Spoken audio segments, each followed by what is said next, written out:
ఇతరులతో పోల్చుకుని బాధపడుతున్నారా? అయితే ఈ కాకి కథ వింటే మీ ఆలోచన మారాల్సిందే. జీవితంలో సంతోషంగా ఉండాలంటే ఏం చేయాలి?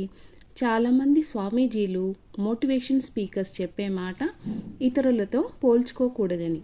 అయితే మనలో చాలామంది చేసే తప్పే అది. ఇతరులతో పోల్చుకుంటూ జీవితాన్ని భారంగా మార్చుకుంటాం. అయితే ఈ కాకి కథ వింటే మీ ఆలోచన ఖచ్చితంగా మారుతుంది. ఒకరోజు ఓ కాకి చెట్టుపై కూర్చొని వెక్కి వెక్కి ఏడుస్తోంది. అయితే అదే చెట్టు కింద ధ్యానం చేస్తున్న ఓ స్వామీజీ ఆ కాకిని చూసి ఎందుకు ఏడుస్తున్నావు అని అడిగాడు.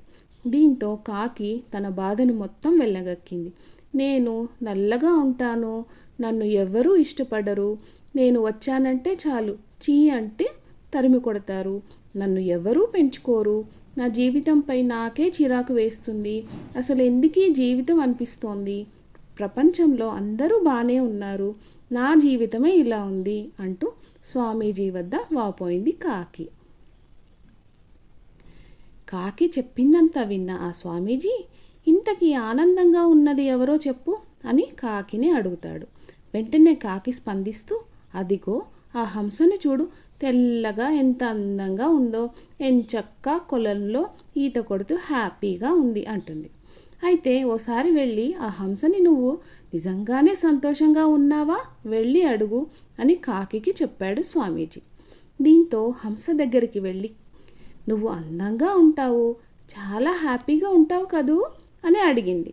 దీనికి స్పందించిన హంస, చీ, నాది ఓ అందమైన తెల్లగా సున్నం వేసినట్లు ఉంటాను, అదిగో ఆ రామచిలుక చూడు, రంగురంగులుగా ఎంత అందంగా ఉందో, అది అసలైన అందం అంటూ తన కష్టాన్ని చెప్పుకొచ్చింది. దీంతో వెంటనే రామచిలుక దగ్గరకు వెళ్ళిన కాకి, నువ్వు ఇంత అందంగా ఉంటావు కదా, సంతోషంగా ఉన్నావా అని అడుగుతుంది. రామచిలుక కూడా తన బాధను మొదలుపెట్టింది. అందంగా ఉండడమే నాకు శాపంగా మారింది, స్వేచ్ఛగా ఎక్కడికి వెళ్ళలేను, వెళ్ళినా బంధించి నన్ను పంజరంలో బంధిస్తున్నారు, నన్ను బంధించి జనాలు సంతోషపడుతున్నారు, ఇంతకంటే నరకం మరోటి ఉంటుందా, ఎప్పుడూ భయం భయంగా బతకాలి, నాది ఓ బతికేనా అంటూ వాపోయింది.